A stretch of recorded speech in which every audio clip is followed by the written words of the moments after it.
que en estas elecciones hay mucho antivoto, ¿no? En todas hay, pero hay candidatos en los que particularmente se concentra el antivoto, que es esta sensación negativa hacia alguien que finalmente hace que uno vote en contra, ¿no? Alan García es el candidato que tiene más antivoto de todos. Sí, por una sencilla razón. Ha habido un psicosocial de 5 años del gobierno del señor Humala que por alguna razón él o la señora Nadine o ambos han direccionado a su bancada permanentemente contra Alan García y al final de cuentas no han encontrado absolutamente nada. Se hablaba de 5.000 indultos, de narcoindultos, de 5.000.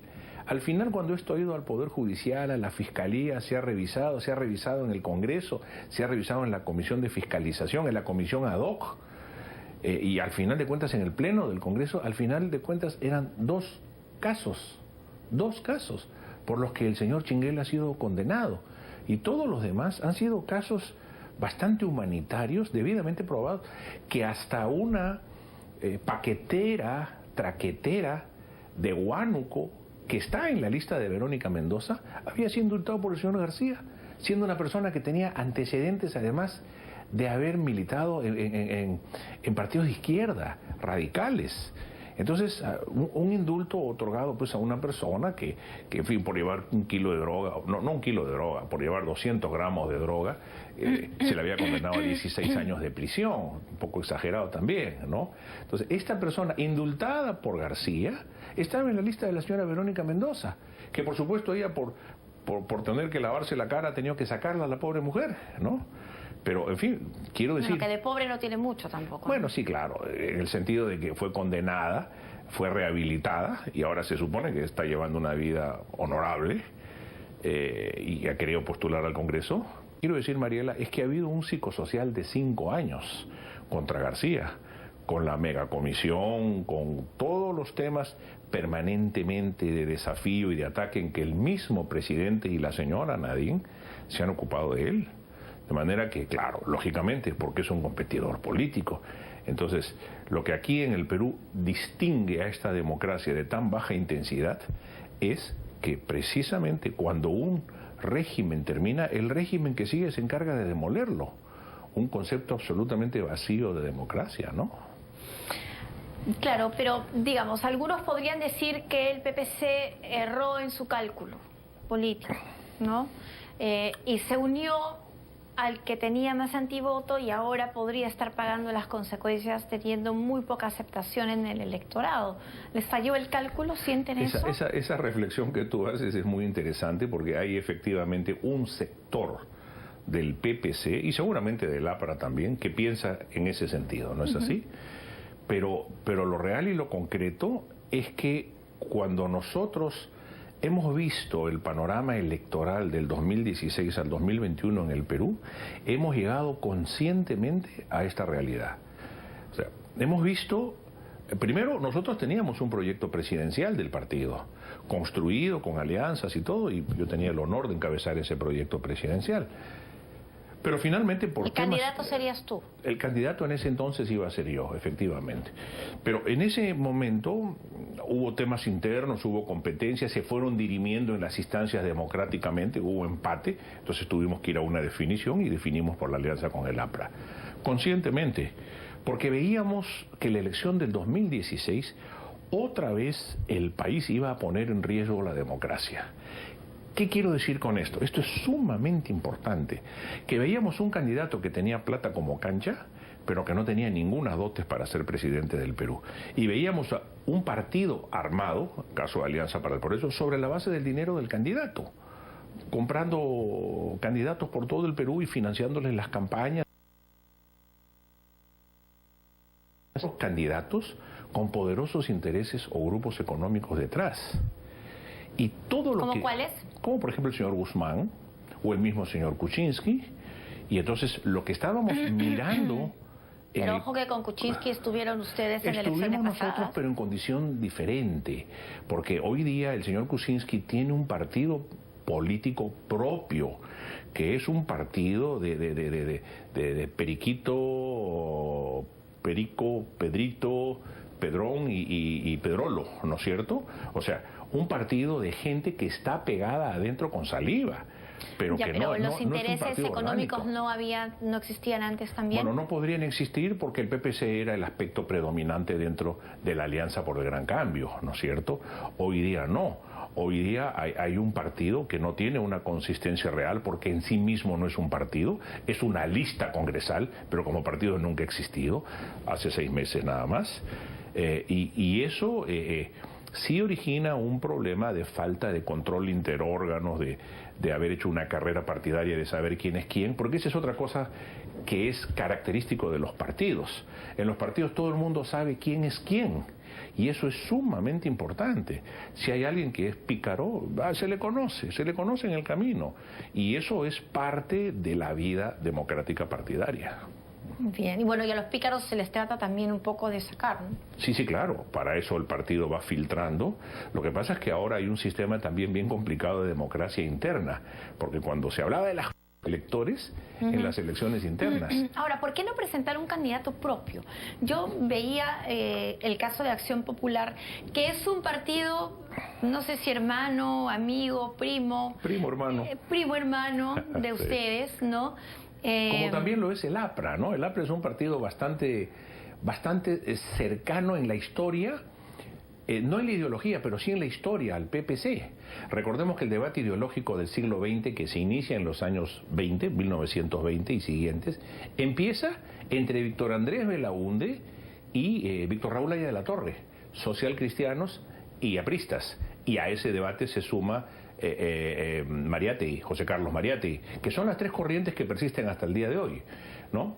Pero con el APRA nosotros estuvimos en el gobierno con José Luis Bustamante Rivero, pepecista, demócrata cristiano, social cristiano. Estuvimos el año 45. Estuvimos con Víctor Andrés y los socialcristianos en la constituyente del año 31 al 33. Luego hemos estado en la Asamblea Constituyente del año 78, no en alianza, pero sí le entregamos la presidencia de la Asamblea Constituyente a Víctor Raúl Haya de la Torre. Y luego del 2006 al 2011, en el Congreso, si bien no tuvimos ninguna alianza, decidimos cooperar en muchos temas porque vimos que sí querían hacer las cosas bien. Entonces nosotros apoyamos que se haga el Tratado de Libre Comercio con los Estados Unidos de Justicia en los temas sobre propiedad intelectual, sobre tala indiscriminada de la madera, sobre todo los temas laborales, todos los temas que se reclamaban necesarios para este TLC, que ha traído un enorme potencial económico para el Perú, ¿no? Claro, pero históricamente se les sentía más parecidos a Acción Popular, ¿no? Se recordaba más la alianza APDC sí. de los años 60 y luego la del Fredemo. Y el pacto, la coalición parlamentaria y de gobierno de los años 80, en que tuvimos 2 ministerios con Fernando Belaúnde y claro, luego el Fredemo, efectivamente, ¿no? Claro. Bueno, y Acción Popular, que era un partido que había tenido tantos años de inexistencia en el mundo político electoral, sí, aparece hoy con un Alfredo Barnechea casi revivido, ¿es cierto? Y da la impresión que hubieran estado haciendo un trabajo silencioso de bases para que hoy por hoy la Lampa vuelva a sentirse digamos, en el país. ¿No ven un poquito de con un poquito de sal envidia esto? ¿Ustedes? ¿Ah? Es una verdad, pregunta malévola, pero la tengo que hacer. Además es muy válida, ¿no? A ver, yo creo, yo sé 2 cosas, ¿no? Primero, Acción Popular. 4 meses apenas. Sí, claro. Él ha sido aprista, ¿no? Pero fue aprista hace mucho tiempo, no es aprista de ahora. Fue aprista en la peor época del APRA, eso sí es verdad. En los 80. Fue aprista en el año 78, allista. Fue candidato a la alcaldía de Lima el año 83. Fue diputado por el APRA del 85 al 90. Así es. Luego el 2011 o el 2010 se presentó en el APRA para querer ser el candidato presidencial y ahora ha estado conversando con varios partidos políticos y entonces en este momento Acción Popular va con Alfredo. Eso es una suerte de alianza. No sé si finalmente se ha inscrito o no se ha inscrito, pero si se ha inscrito por una razón ya de conveniencia para esta elección. Pero ahora él habla mucho de Belaúnde, pero en su época criticó mucho a Belaúnde, ¿no? Sí, claro, por supuesto, ¿no? Y ahí están las columnas de Sofocleto y todo lo que se dijo en esa oportunidad, pero es verdad que esta alianza de Barnechea con Acción Popular ha levantado Acción Popular. Porque ¿cuál era el drama de Acción Popular? Que muerto Belaúnde y muerto Paniagua no ha vuelto a tener un solo líder. No tiene un candidato presidenciable. Entonces, Barnechea, que estaba hace mucho tiempo queriendo postular por alguien, y ha estado, en fin, haciendo lo que todo político hace, acercándose a fuerzas políticas, etcétera. En este caso, él sin partido, se acercó a Acción Popular, donde efectivamente sí ganó una competencia interna. Habían 7 candidatos para la presidencia, para postular a la presidencia de la República, y él ganó una competencia interna, y bueno, ahora efectivamente es el candidato presidencial. Yo creo que él ha sido algo novedoso, pactado, pero luego su falta de ideas, porque lo real y lo concreto es que Acción Popular no tiene pues un equipo de plan de gobierno. Tiene algunos técnicos muy connotados y muy buenos, por cierto, pero como Inchaustegui, por ejemplo, ¿no? Que fue candidato a la alcaldía de Lima el año 89 por el Fredemo, con Lourdes Flores como como teniente alcalde, ¿no? Pero no tiene un equipo que le haya construido un plan de gobierno sólido. Entonces creo que se ha quedado en el tema del gas.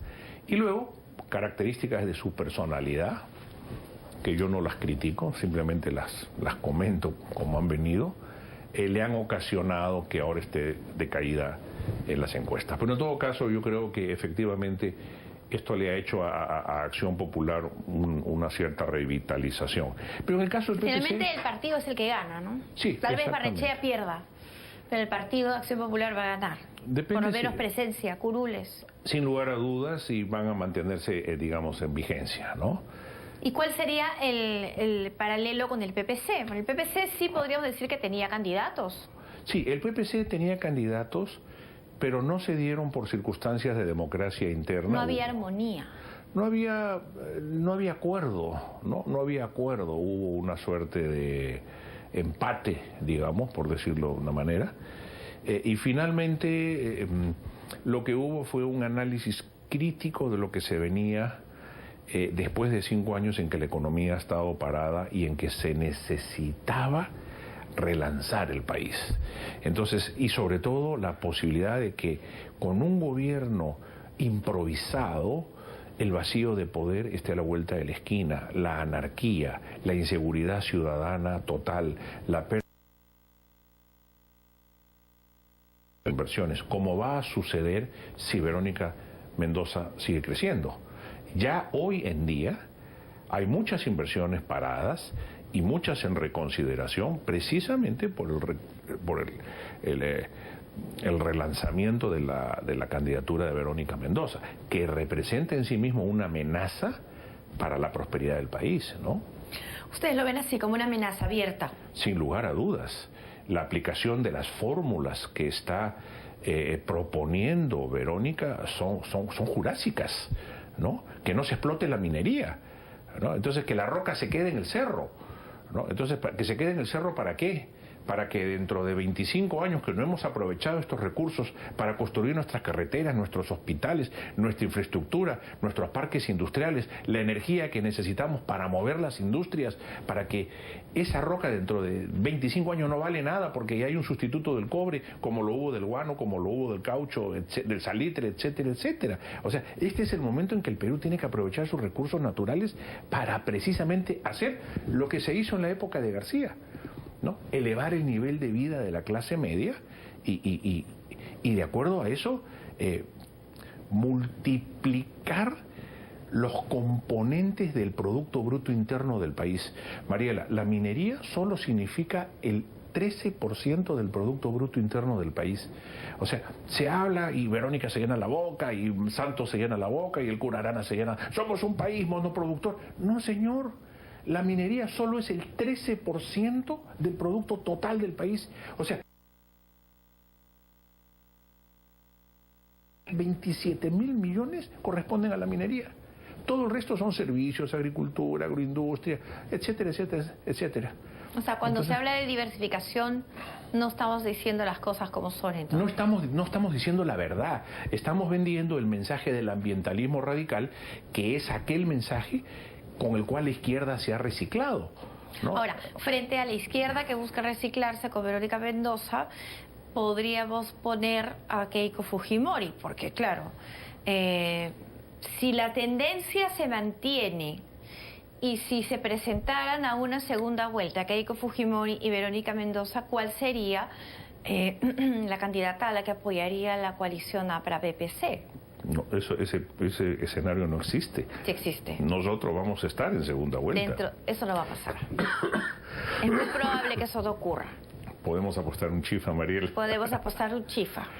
Eso va a suceder porque una cosa es que las encuestadoras recojan en el Jirón de la Unión, ¿no? Y en la avenida del Arco, o en la avenida Salvador Allende, la avenida principal de Villa María del Triunfo, o en la avenida Tupac Amaru, pero otra cosa es que recojan opiniones en La Balanza, en el Carmen Alto. No, ya, pero un ratito, ¿no? O sea, podríamos suponer eso si ustedes estuvieran desde el lugar de PPK, pero vamos, que estar en un cuarto o quinto lugar, que no es muy expectante. Entonces, yo creo que sí valdría la pena irse situando en esos escenarios por si se diera la situación que nadie quiere que se dé, pero podría darse, ¿no? Ya Daniela Bogataza ha salido a decir que él apoya que no apoya a Verónica Mendoza, que apoya a PPK. Sí, lo cual me parece, bueno, un punto de vista razonable, teniendo en cuenta que él viene del nacionalismo, ¿no? Ya digamos los grupos que se van acomodando, ¿no? Con Ahora, uno u otro candidato. Lo que pasa es que ellos están en el plan de apoyar a cualquiera, y digo por eso me parece razonable, porque es cualquiera menos Keiko y menos al Humala. Lo que está buscando es que sea cualquiera. No, pero Bogotá ya no está con Humala. Bueno, pero aparentemente sí, porque no ha renunciado al nacionalismo, ¿ah? Pero en términos generales yo diría, y creo que se han terminado de poner de acuerdo, porque es verdad que hubo una explosión por el tema de Urresti, la exclusión de Urresti, hubo una explosión ahí, pero también es verdad que después de eso Bogotá se ha callado la boca y no ha vuelto a decir nada. Amenazó con renunciar y no ha renunciado. Lo último que ha dicho es que apoya a PPK. Sí, efectivamente, eso creo que lo he dicho hoy día. Sí. No es así, pero es que es eso. Ellos es que Abugataz también cae en el cuento, ¿no? Porque yo no sé si Abugataz ha estado o no vinculado a los viajes a Venezuela y, en fin, a las casas del Alba, al dinero que llegaba a las cuentas de Nadim por trabajos que nunca había hecho, supuesto periodismo profesional. Que bien pagado, por cierto, ¿no? Porque ya quisieran los periodistas peruanos ganar eso por escribir un artículo, ¿no? Pero en todo caso, lo que yo quiero señalar es que yo creo que después del debate Pedro Pablo amenaza con caerse.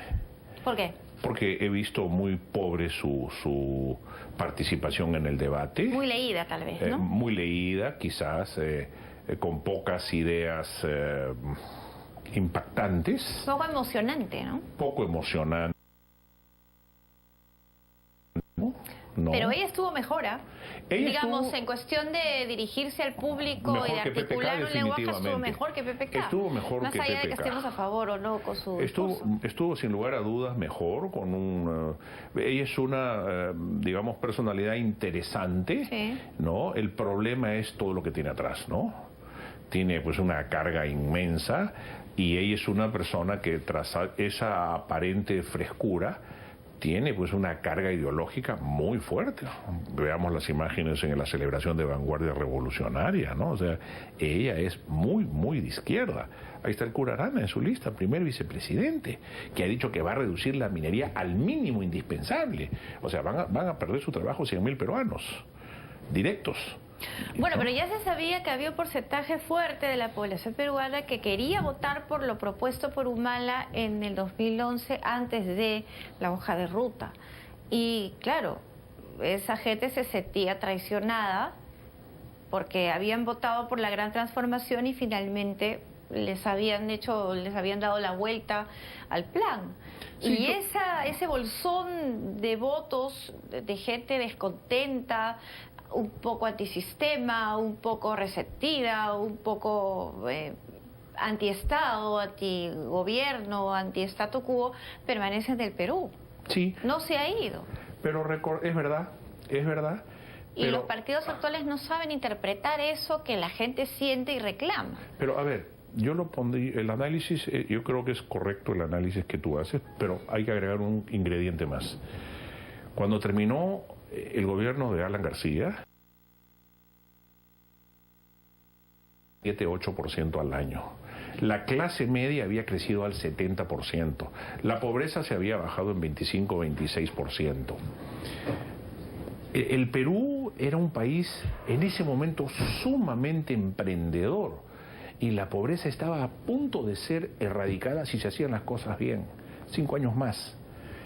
Entonces, claro, en ese momento, frente a esta bonanza de un grupo importante de la sociedad peruana, siempre hay un grupo contestatario al que no le ha llegado la bonanza o que por alguna razón ideológica, que son los menos, se oponen a ese modelo que en ese momento ellos llamaban liberal, ¿no? No era liberal, economía social de mercado. Pero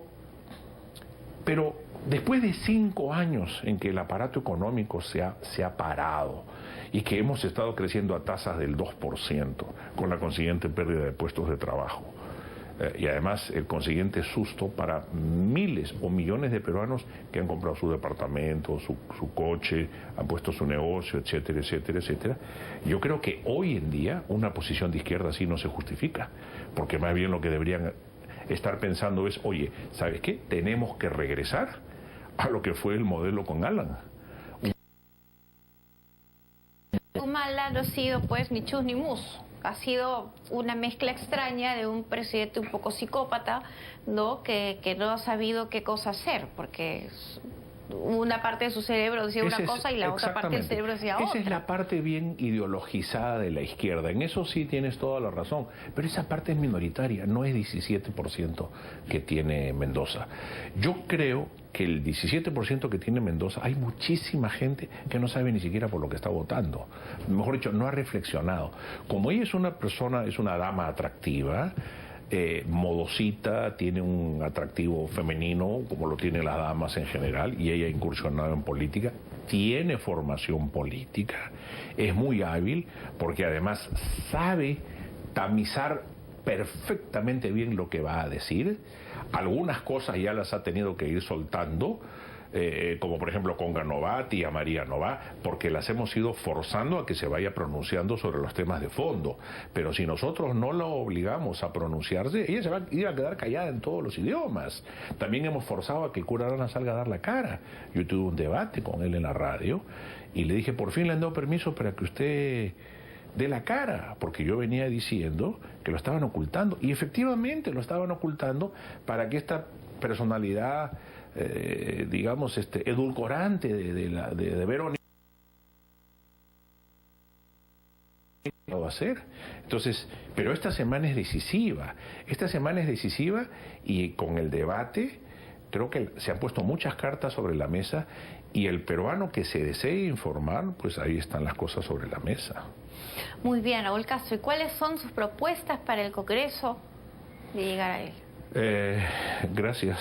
Tengo varias propuestas. Tengo propuestas para la reforma política que las presenté el año 2006, un paquete. ¿Reforma electoral?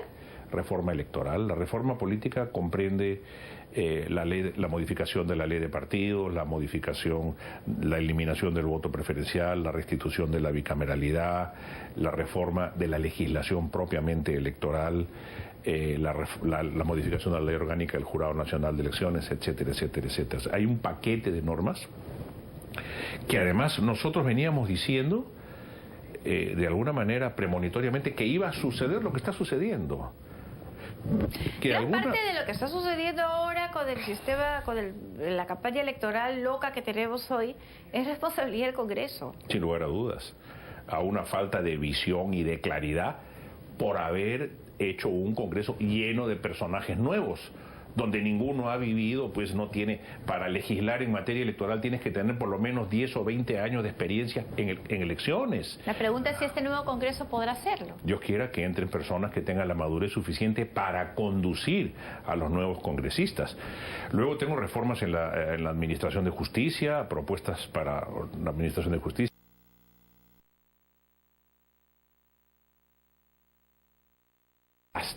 La Secretaría Nacional de Adopciones es un desastre, se reúnen una vez al mes, hay miles de niños por ser adoptados, esto me molesta muchísimo, Mariela, hay miles de familias llenas de amor por tener niños y de alguna manera miserable, estos se reúnen una vez al mes y entregan 1 o 2 niños por mes. En ¿Por consecuencia, qué? ¿Por desidia? Por desidia, por burocratismo. No quisiera pensar que por corruptela, porque eso sí sería un delito de lesa humanidad.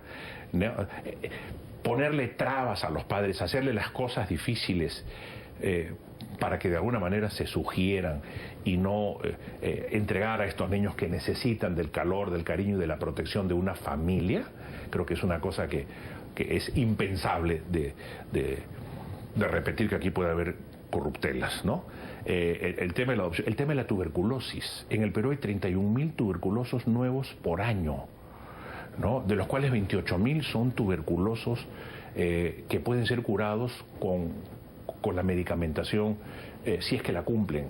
Pero hay 3.000 que por año se vuelven resistentes a la medicina porque han abandonado el tratamiento. La tasa de supervivencia en estos resistentes es 22% y en el otro caso es 84%.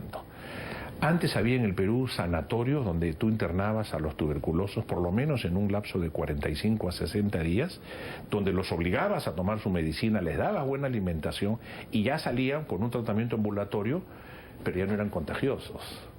Hoy día los tuberculosos están en la calle, suben a los micros, van a tomar su medicina o no van, con lo cual se vuelven resistentes. Entonces hay que volver al sistema de sanatorios. El tema del friaje, ¿no?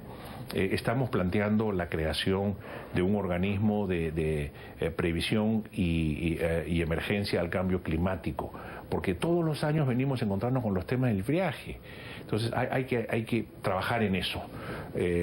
De naturaleza social tenemos varias propuestas más para amas de casa, etcétera, etcétera, etcétera, pero también tenemos algo para los jóvenes, deportes con valores, ¿no? Hoy día se han perdido los valores en la juventud, entonces hay que enseñarle a los jóvenes valores, pero a través de una actividad que a ellos les interese, ¿no es cierto? Puede ser el baile, puede ser el deporte, etcétera. Tenemos un programa muy bien hecho, tenemos temas para la familia, por cierto, mirar ya desde otro ángulo lo que son los accesos viales a Lima, por ejemplo la carretera central, el eje, el circuito vial periférico, que es una cosa que tiene que darse. Un camión demora 4 horas en atravesar la ciudad, un camión que lleva manufactura de Arequipa a Trujillo, por ejemplo, o el puerto seco al norte de Caraballo, que tiene que ver con el movimiento del puerto. El puerto genera 5.000 camiones de movimiento al día y eso va a ir creciendo, ¿no? Muy bien, Raúl Castro, gracias por venir al programa. Cantidad, ¿no? Excelente, ojalá que lleguen entonces al Congreso esas propuestas. Raúl Castro tiene el número 2 por la Alianza Popular. Gracias por venir. Gracias, muchas gracias, Mariela. Hacemos pausa y regresamos.